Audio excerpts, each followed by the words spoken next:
Okay. Hello, everyone. I am Vikrant Mansera. You can call me Viko. I'm the marketing manager at Dock. Today, I welcome you all to our first community call, where we are going to discuss what the roadmap, that is what the rest of the 2022 in Dock look like. To give a brief introduction about Dock, yes, we have a platform that is designed to provide a very simple solution for businesses, for developers, to build, manage, issue, present digital credentials. We call them verifiable credentials because these credentials are instantly verifiable using the blockchain technology. This is what the agenda of today's community call looks like. And without wasting any time, we will directly jump to the first highlight, which is we are going to discuss with Nick how our 2021, that is the last year, went, and what are the major highlights about 2021. So Nick, can you please give us a brief overview and the picture of how was our last year and what are the milestones and other things we achieved? Yeah, I'd be glad to, Viko. Thanks and welcome to everyone for joining us on our first community call. My name is Nick Lambert. I'm the CEO at Dock. I'll not take these in the order of which they happened. I'll probably do it instead in the order of importance, or the importance I attach to these milestones. And the biggest one for me was the proof of stake upgrade in July. So this was a milestone that moved us away from proof of authority network over to proof of stake, which brought many decentralization benefits with it, and now has allowed us to expand our validator set from 11 up to 50. And also it dramatically changed how the validators were selected. Proof of authority means that typically there's a company or an organization deciding who gets to validate. Proof of stake algorithm that we use, the algorithm itself decides it based on the volume of stake. So that was a huge one for us. And it also brought with it the ability for the community to start staking Dock, i.e. locking up their tokens to secure the network. And the rewards are currently, even today, sitting about 14% when inflation's taken into account. So that was a really huge milestone for us. The next one on my list would be the token migration. That completed back in March. I picked this one because it was the culmination of many months of planning. Involved lots of different stakeholders. It was very complex, so we had to involve not only the community, which was great, but also exchanges, security auditors, and many others. And it was also a really risky milestone, as you can imagine, moving the guts of about 750 million tokens from one network to another. So really good to have it without any incident. Basically it ensured that we had all the major pieces in place to run our own network. And of course, the benefits of having our own network are not only can we decide how that it's developed and the features that we put in, but also even simple things for the community, like the cost of transferring tokens went down from, I think, probably over $10 on Ethereum. And today that's around about 10 cents. It's just over 2 Dock tokens for basic transfers. So that was a big one for us, and that happened at the end of March.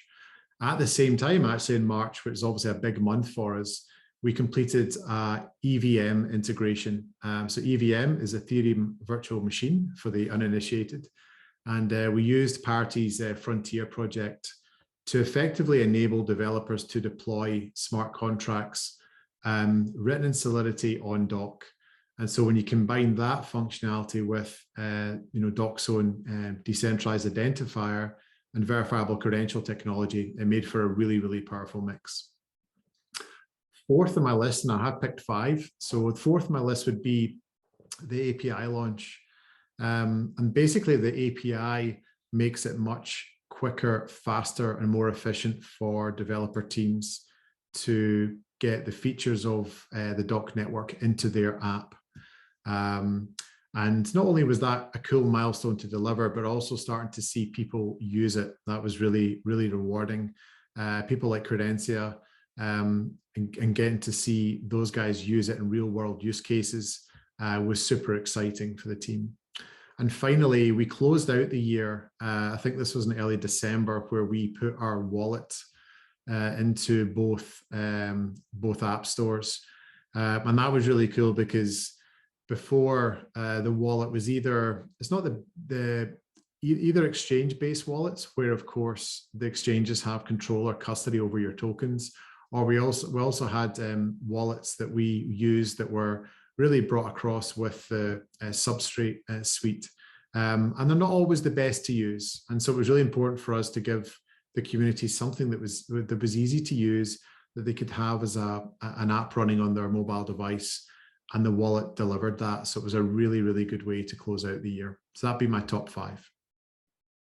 Okay, thank you, Nick, for giving us a clear picture of what we have achieved in 2021, and no doubt it was pretty exciting. It has been like only 1 month since I've joined this company, and there's already so much to see, so much to experience. Talking about the Q1 of 2022, I think it was pretty exciting and happening as well. Elina, can you give us a brief overview of what are the accomplishments that we have achieved in the Q1 of 2022? Sure. Thanks for joining, everybody. I'm Elina. I am the COO here at Dock. So the first big highlight I'd like to share about is that we had staking supported on Binance. So starting in, I believe it was January, any Binance user could stake the Dock network directly on Binance's platform, which was a really big deal in terms of bringing a lot more people into the network and really expanding the support and the security behind the Dock network, and also expanding our relationship with Binance and the support we've received from their platform. So it's really great to see. Another big highlight from the quarter is we officially launched with Ledger. So now Dock token holders can store Dock tokens directly on a Ledger hardware device, which is a very secure way to store tokens, and is something that has been in the works for over a year, actually. So everything from the development phase through being reviewed by Ledger, going through a security audit, and officially being launched there as well. So the other big milestones for the quarter are really focused on adoption of the Dock network and what we've built with Dock, which came to life with the Dock Certs no-code platform. So this is an online platform that literally everybody listening to this call can go on and issue a credential that is issued using the Dock network, that could be instantly verified, is secured with the Dock network, and really see the value in using verifiable credentials. And this really underlines one of the biggest initiatives that we have with Dock, which is adoption of our network and removing as much of the technical barriers as we can to really put this technology in the hands of organizations, developers, and different users as well. And so that came to life with the no-code solution. And we've also added on to that with different capabilities, including bulk credential issuance. So being able to issue a lot of different credentials at one time. And then we've also released a wallet SDK. So the wallet SDK also enables any developer to use the functionality behind Dock and incorporate that into their app. And so that's something else that is going to continue to evolve this year. I'll let some of the other people on this call expand on that one. And the final milestone I think to highlight, or actually two, are the grant program and the ambassador program. So the grant program is a new initiative at Dock where developers can apply to either to complete a task that the Dock team has put out, or to get funding for some sort of application or new feature that they're interested in building. So that is open to developers now, and developers can go ahead and apply for that. And then the Dock Ambassador program is also another way to participate actively in the ecosystem. And by representing Dock, by helping us spread the word about what Dock is doing, all the great things that are going on with the project. And so that is also ongoing if people do want to participate in that. I think that's it for Q1 2022. Thank you, Elina. Yeah, as I said, it was pretty happening, and we have covered quite a wide range of our business, like keeping in mind the product, the potential customers, and also the crypto community at large. Coming to the next and the most important part of this community call, which is what have we planned for the rest of 2022? And to tell that, we have Mike with us. I'm not a techie, so I'm not going to waste a lot of time on that. So Mike, I will leave it to you. The stage is all yours. Thanks, Viko. I'm Mike Parkhill. I'm the solution architect and engineering lead here at Dock. And yeah, it's been an exciting 2022 so far, and we've got a lot of great things coming. So we'll dive into this. I'll keep things fairly high level, but always happy on our socials to talk more in detail about what any of these things are. But anyway, so first thing we're working on right now is in our wallet, adding credential storage. So our wallet, as everyone knows, hopefully, has mainly been token based so far, but now in order to further our mission with verifiable credentials, we are adding the ability to import and store your credentials within the wallet app as well. So that'll help sort of round out that holder story of the verifiable credential ecosystem. So we're really excited about getting that out and into the hands of our users and into holders of credentials. And part of that is being able to display back the credential you hold, and that'll be part of the sharing flows as well that's coming in that. The next big piece is on the blockchain side, and that's traceable credentials. So last year we did anonymous credentials, which is great for privacy, for being able to reveal specific information about yourself without revealing everything about yourself, or to say, yes, I've got this credential, again, but maintaining your privacy. But as anyone who's ever worked on online forums with anonymous commenting and stuff, we've seen that anonymity can lead to some bad behavior, malicious behavior.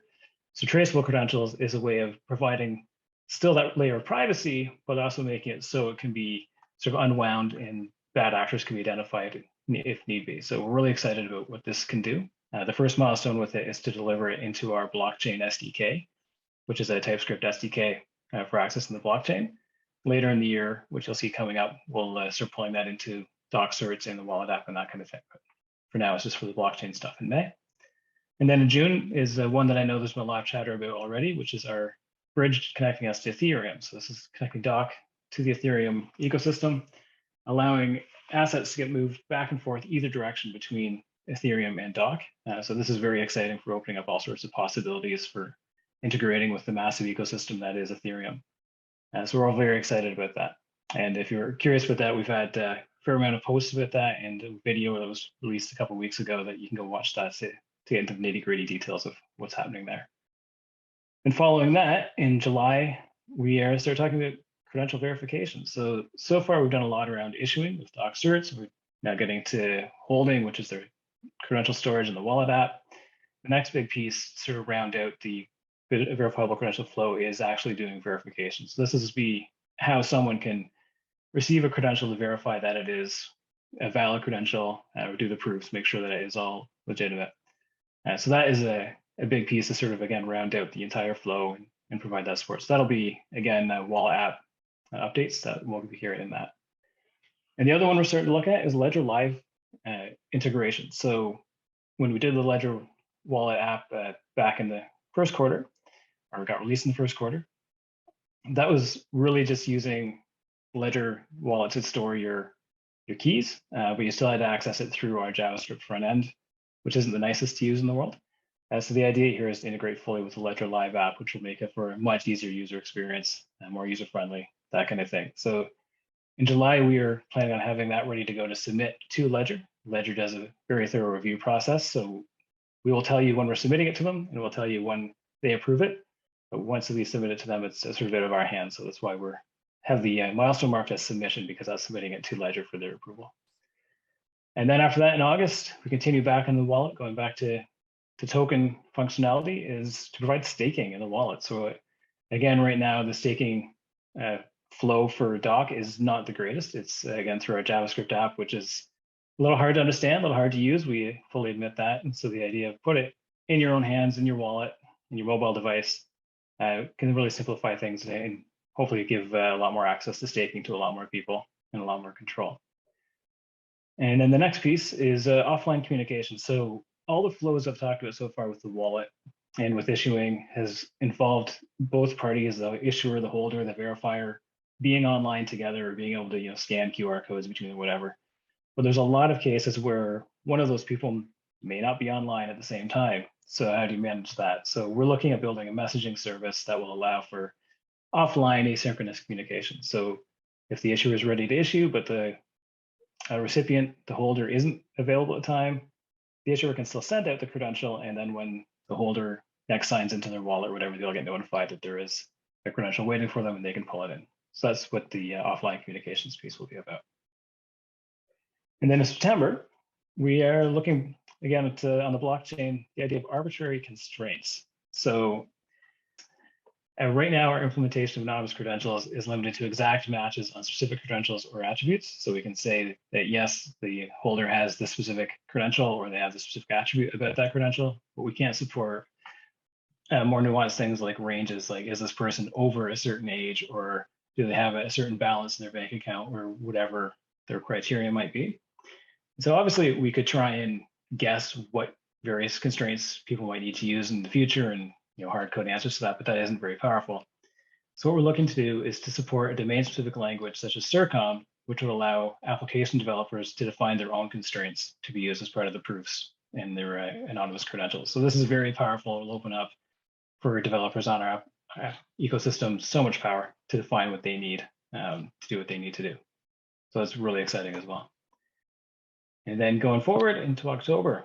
So earlier, Elina mentioned our Wallet SDK, which is the idea that we're building all the functionality into a shareable, reusable software development kit. We're going to use it ourselves. We're going to build a web interface for it so that we can do everything you can do in the mobile app through a browser app.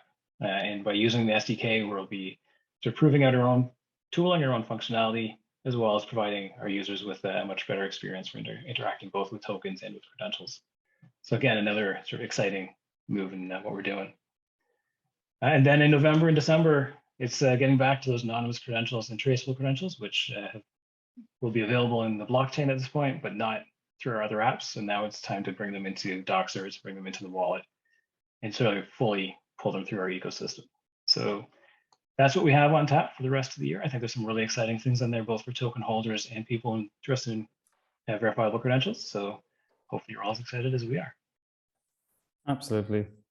Yeah, that whole of 2022 looks pretty packed. And other than this, I think, yes, for the rest of 2023, I believe we will have another community call probably in November or December, where we will update the community about what lies in the next year.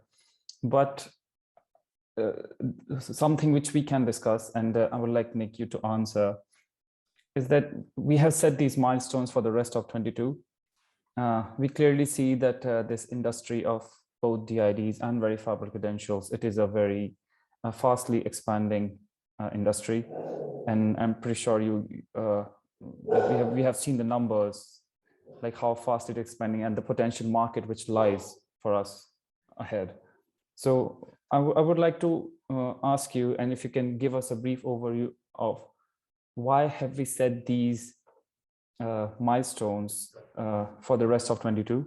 What there maybe like what is that vision and the business objective of setting these milestones for the rest of 2022? Got it. Yeah, thanks, Viko. There was a lot that Mike went through there, so again, I'll not pick over every single item that he mentioned, but certainly the main, or the ones I'm finding the most exciting. I'll start with the mobile wallets and the ability for individuals to store credentials there. Now, at the moment, it's great for people to have ID documents and verifiable credentials, but at the moment, they are held as like JSON files or PDFs and things, and a little bit cumbersome to use, particularly if you're like the 56% of all web users that are basically confined entirely to mobile. And so the ability to have a much more seamless experience where people can actually store their credentials alongside their Dock tokens inside their mobile wallet is going to be really, really big. And it's also a really good way of giving us a kind of integrated product suite where you have a combination of different tools, APIs and SDKs for people to issue from, also a no-code solution as well, and then the ability for individuals to be mobile and use these credentials in everyday life. So I think the mobile credential storage is going to be absolutely massive for us. So that was why we picked that one. The ETH bridge is huge because we moved away from Ethereum. So the kind of brief history is that we were building Dock and Ethereum for a couple of years, but thanks to CryptoKitties and other things, that network became very congested, very expensive, to the point where really Dock was not viable if we kept it there. So as many of you will know, and the story now goes, we built our own network, which is fantastic for things like fast transactions, low cost, having a bespoke blockchain for decentralized identity and verifiable credentials. But what you do at the same time is you take yourself away to some extent from this really large blossoming ecosystem of Ethereum. And so it's really important to us that we don't throw away all those benefits. We want those developers developing on Dock and getting the benefits of what we offer. We also want community members and token holders to be able to move assets between both chains. So people that hold Dock, for example, can now start to access DeFi applications that exist on Ethereum. And also you could even issue things like identities and verifiable credentials on Dock and then be able to verify them on Ethereum, which is really, really powerful. Final one for me, again, is related to mobile. So you can see how much of a focus that we would put toward mobile. And that would be staking from the mobile app. So like Mike mentioned, we recognize that when we put these tools out, it's still quite early on. So we're getting something that's functional, but we always have the intention of trying to improve the user experience. And staking is a classic example of that. It's very functional from the JS app that we have, but it's not the easiest. And so by bringing staking into the mobile app, we'll be able to refine that process much more with the kind of UI experts we have on the team. And also, again, for those mobile users to be able to simply do that in a friendly way is going to be really powerful. And I think that'd be a great thing for increasing the volume of staking that's happening on Dock. So those would be the ones that I would pick. And then Viko, is a more kind of general note to round off the answer. I think 2023 with the kind of rocket ship beside it, I think that generally this is going to be it's an exciting space to be in. I mean, identity and credentialing is potentially one of the foundational layers of Web3, Metaverse, and even the existing internet. There's a lot of really, really big players eyeing up this space, like Microsoft and IBM, and others have been kind of making acquisitions. Avast have bought a couple of companies in the space. So it definitely tells us that they're seeing this massive opportunity as well. And there was actually a report out by Checked suggesting that the market could grow up to $500 billion. And whether that's going to be the case or not, we'll not know until for a few years' time. But certainly, it's a great space to be in, and Dock are in at the ground floor. So I think we're well positioned to take full advantage. Absolutely, and yes, I think I was right there. That our 2022 is packed, and 2023. Yeah, it is going to be super exciting as well, seeing how fastly the industry we are in is growing, and also the big players that are entering into this industry, making acquisitions, because they also realize the potential it possesses on a very large scale. I mean, yes, it's internet. When digital credentials is in the whole of internet.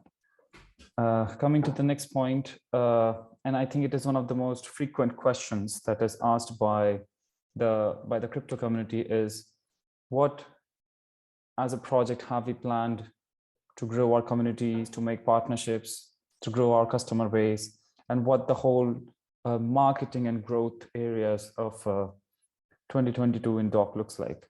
So Francisco, can you give us a brief overview of what the product marketing and possibly the next potential steps to acquire more customers look like? Thank you, Viko. Hi, everyone. My name is Francisco Batista. I'm the head of content marketing at Dock. I started recently. As Elina was saying, Dock wants to remove the technical barriers to adopt this technology. And we know that one way to do that is to help people learn more about this wonderful technology. So we are preparing a lot of content about the problems this technology solves, about the solution, and about Dock's products. And so we have a lot of very cool, very exciting content prepared. What about you, Viko? What do you have up your sleeve? Sure. So I think one thing I've realized working in the crypto companies till now is that the community plays a very major role in not only expanding the network, but also about growing the brand awareness as a project. And something which we have seen, we have seen some of the very talented ambassadors joining our program. We have already seen a very massive growth in numbers in something very basic KPIs like Twitter impressions. So definitely we are getting coverages from many influencer channels as well, especially in the Polkadot ecosystem, because we share like our blockchain share the same consensus mechanism as Polkadot. But other than this, I think in these coming months of 2022, we are going to have lots of fun. We're going to have lots of contests, giveaways, competitions. We are going to run many influencer marketing campaigns as well with our partners, with new influencers who will be onboarding us with. And other than this, yes, there will be a whole wave of brand awareness which will be tied to it too as well. Cool. I think, yeah. Jumping to the next step, I think we have already started working very heavily on to achieve the milestones of the rest of the 2022, and the preparations are already underway. And this is something we are seeing that especially our co-founders had something in mind since the January of 2022. And they have already made 4 new hirings and expanded the team in multiple directions, including marketing and tech both. So Elina, can you give us a brief introduction to these new employees and what was like the strategy behind hiring them? Sure.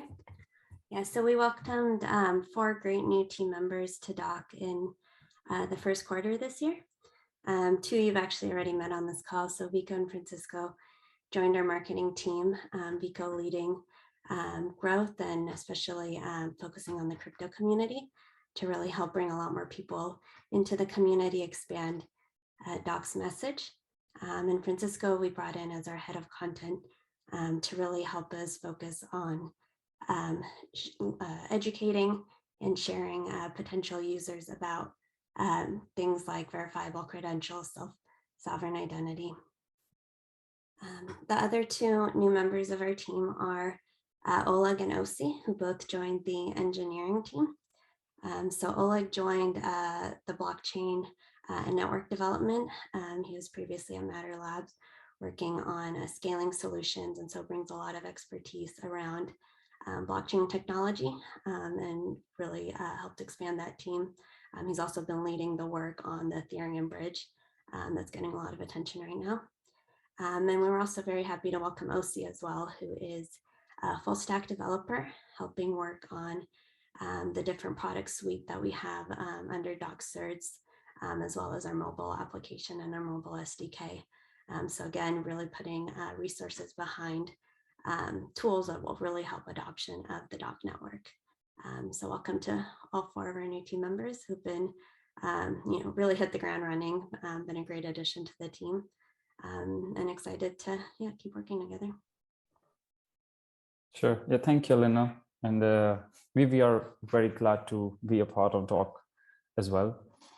Coming to the community questions, we have selected 10 top questions, and out of these 10, there will be three people from the Dock community who will win the grand prize pool of 4,000 Dock tokens.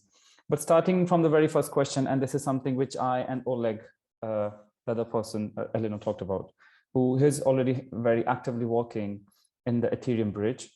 We made a video about this, and we already discussed a few points and nitty-gritties of how this Ethereum bridge going to help not only just the token holders, but also in the space of decentralized identities.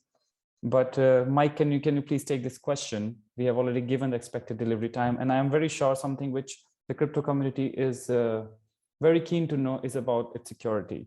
So what are the steps, something we are taking, what are the advantages Dock Bridge offer, and how are we making sure that it is like 100% secure? Sure. I think the advantages we've already sort of gone over a couple of times. Nick had a good summary there earlier.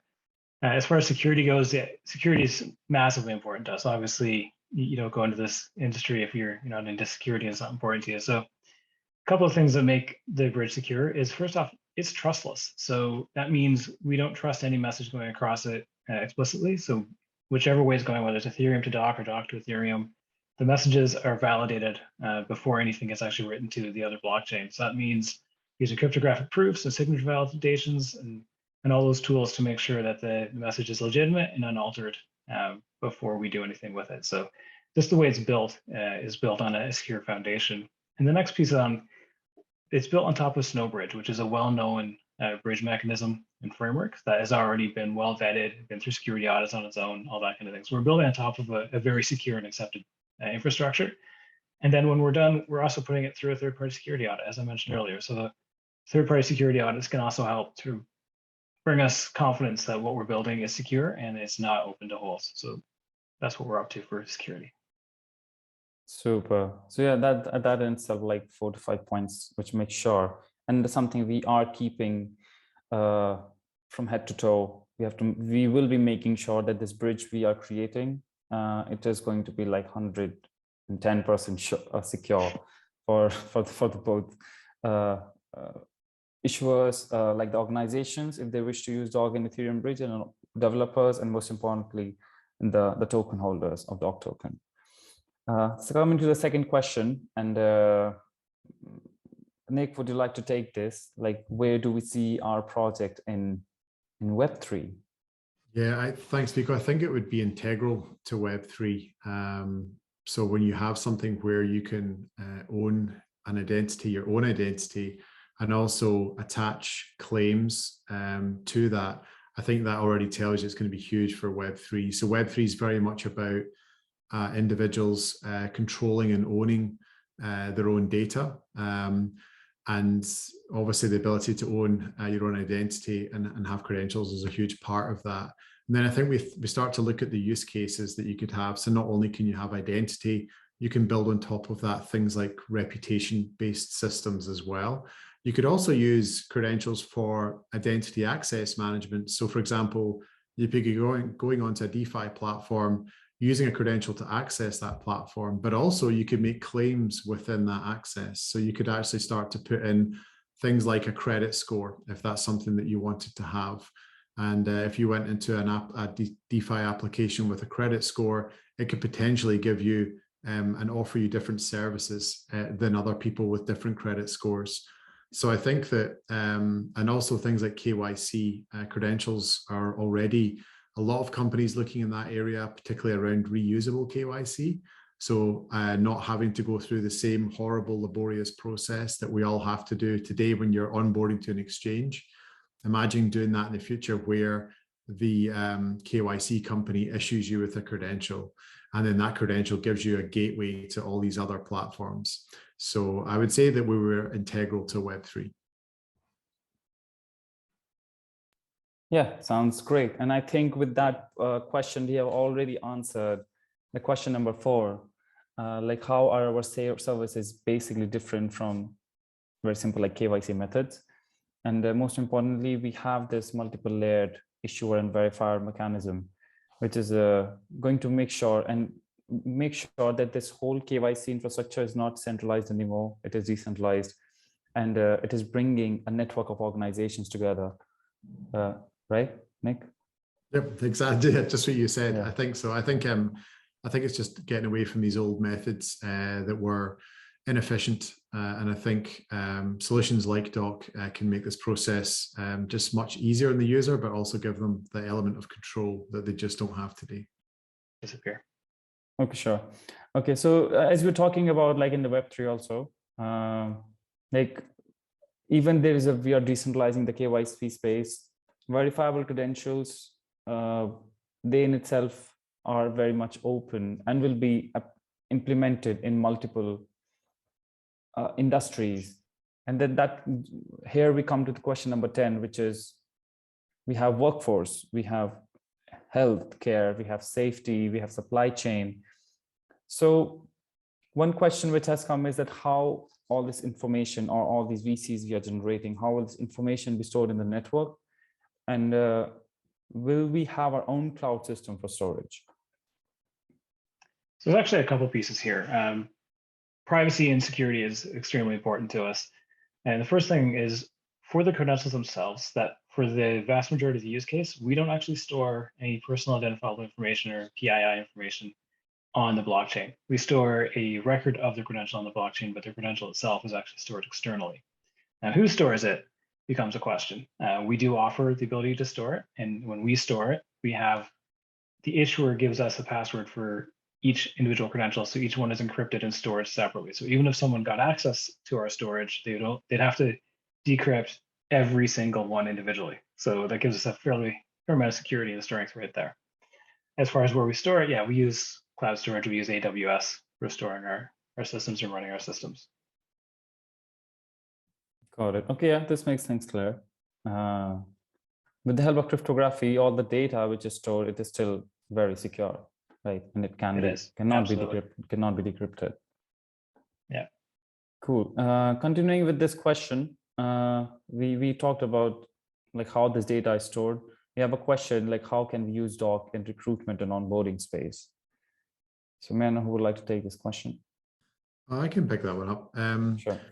I think, Dock was founded, a lot of the use cases around Dock were around recruitment. So today there's a very large instance of forgery for degree certificates and qualifications online. And one of the great advantages of Dock's technology is you can actually have credentials where you know with cryptographic certainty who issued that credential to you. And so what this gives you the ability to do is to start to ensure who issued it, and also from whoever is verifying the certificate, who it was issued to. And I won't go into all the steps, that's maybe for another video as to how we make those guarantees.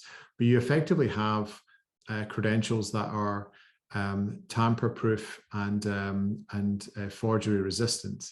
And so when you apply that thinking to recruitment, you then can remove a lot of steps that recruitment agencies or employers would have to take today when verifying a candidate. So they can look at these certificates and verify them without needing to speak to the university or whoever issued the credential, and know for certainty that they issued it and who they issued it to.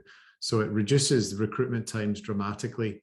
And just makes the whole process much more streamlined.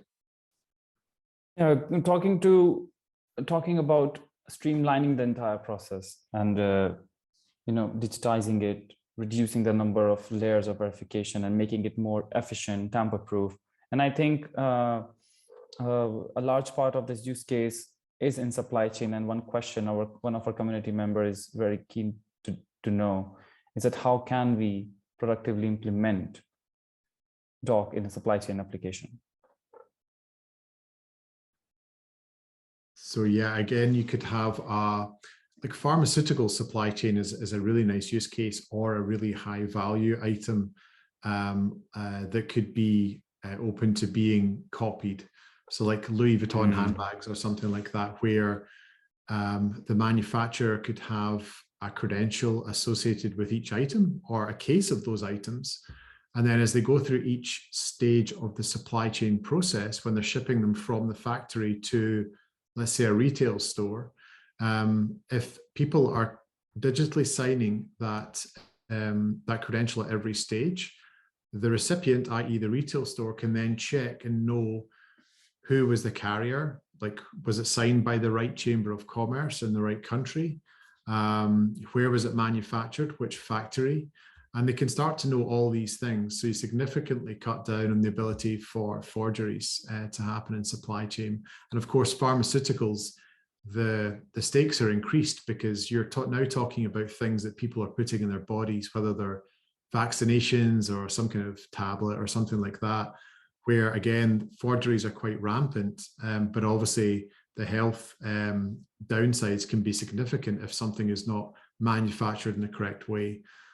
So we would see like verifiable credentials having a huge part to play in really fast moving supply chains. Absolutely. And yeah, I think this is one topic where blockchain has also been very much discussed upon, like how it can make the whole supply chain ecosystem more efficient, more transparent. And exactly. Yeah, I think Viko as well, just to point out, there's maybe something we could put in the notes where like BitBoy Crypto did a really nice piece probably about 6 or 9 months ago on his YouTube channel about Dock and about the technology generally. And that might be a nice link to put in for people to go and watch it a bit more length when he has the luxury of a little bit more time to explain it. Absolutely, sure. I can definitely share this. And we will be having a blog about this entire session we have done. We can add the link of that video in the blog. Coming to the very token side of questions. So as a project as a whole, like what are the advantages which Dock have over other competitors? And I know like many of our competitors who are very active in the VC space, they don't have tokens, but on the DID space, they definitely have tokens. So what are the advantages we as a project have over other competitors? So who would like to take this question? Yes, I could take this one, and anyone else feel free to add in as well. So Dock's pretty interesting, where we have both the network for issuing DIDs and for different functionality around VCs, and then we also have the Dock Certs platform, which is both a no-code solution and an API to really simplify usage of that network. And so we do provide a full kind of end-to-end I guess infrastructure and kind of what's needed to use this technology at whichever layer could make sense for an organization and for a developer. Our blockchain is open, it's public, it's permissionless, which is a really big differentiator from a lot of different, a lot of other blockchains that are used for issuing DIDs and for VCs. So literally anybody could go and use the blockchain for issuing. We've also, I think, developed a lot of the simplification, things to simplify using the technology as well, including our mobile SDK, our API, and Dock Certs, and that no-code solution, which I mentioned as well. So I think those are some of the big differentiators. If there's anything else, anyone else wants to add to that? That's perfect, Elina. I think as well, like the big key there was simplicity, really, isn't it? Just trying to, I think there's still a big problem in the industry of blockchain being hard to use. And I think, I'm not saying we're all the way there yet, but our big focus is on making it usable. So I think that was something that came through for me in your answer. Absolutely, absolutely.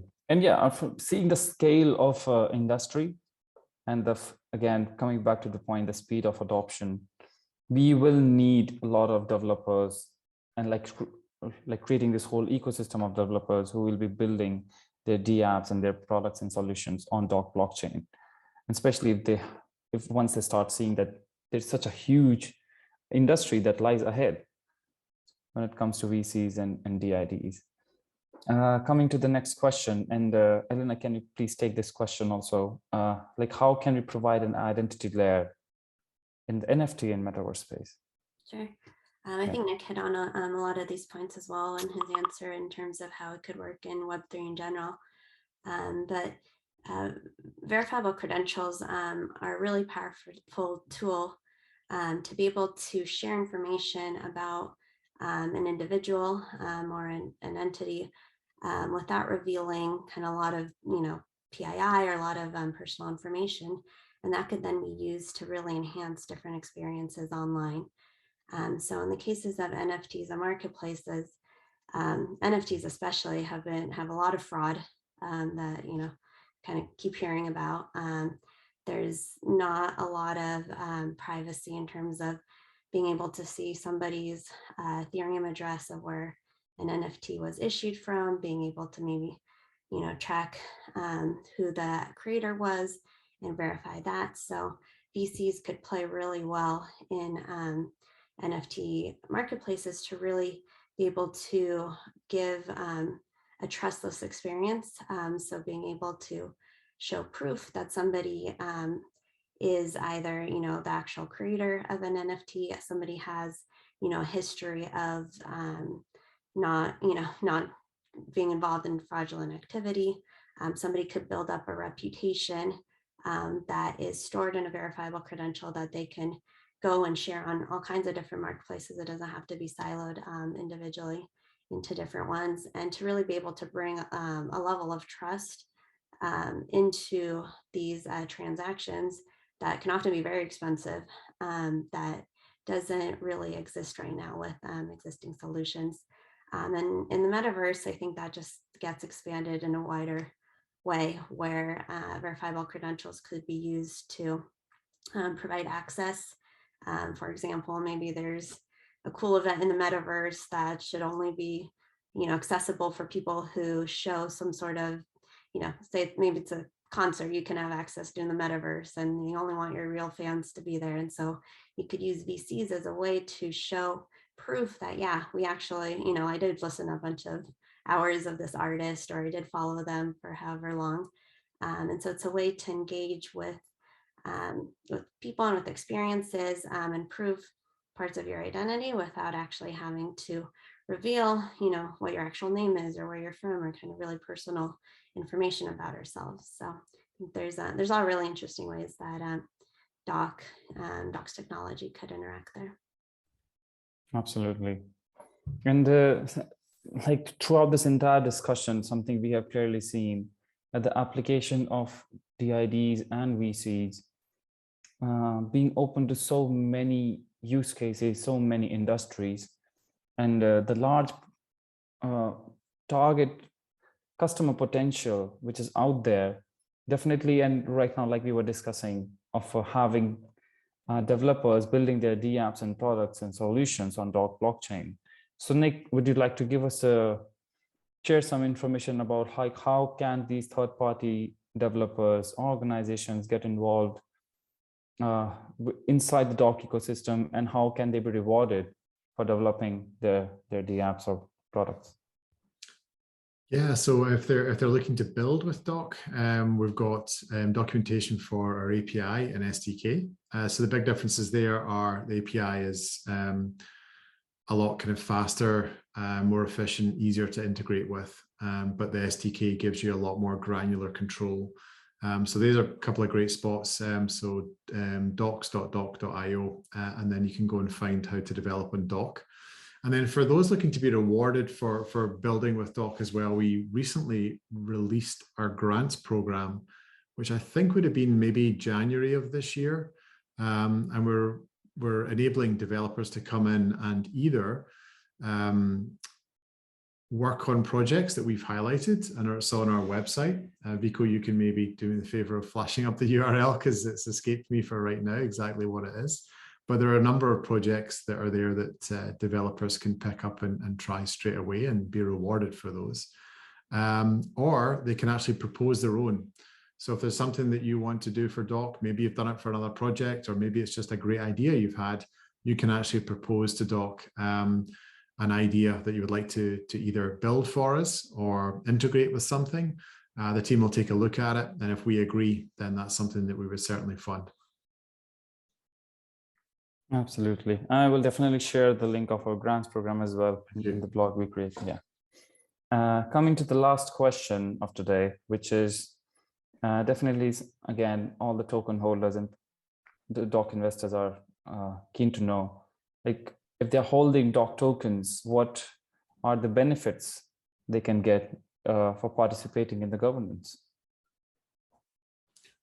I think that for anyone that's been about Bitcoin for a long time, there was at one point something called the Bitcoin Foundation, which kind of imploded quite dramatically. And I think that was a kind of big lesson learned for why it's really important to have good governance frameworks in place for decentralized projects. So how does that project or thing or company move forward without an authority, recognized way of making decisions? So instead of having a centralized leader or leaders, what you have obviously with decentralized network is the community. And so a big part of Dock is being able to make proposals and vote on those proposals to bring about change. And in fact, one of the changes that were made quite recently to the network was a change in the reward splits between what the Dock Treasury received and what the validators received. And that was proposed by the community, voted through by the community, and then changed in code.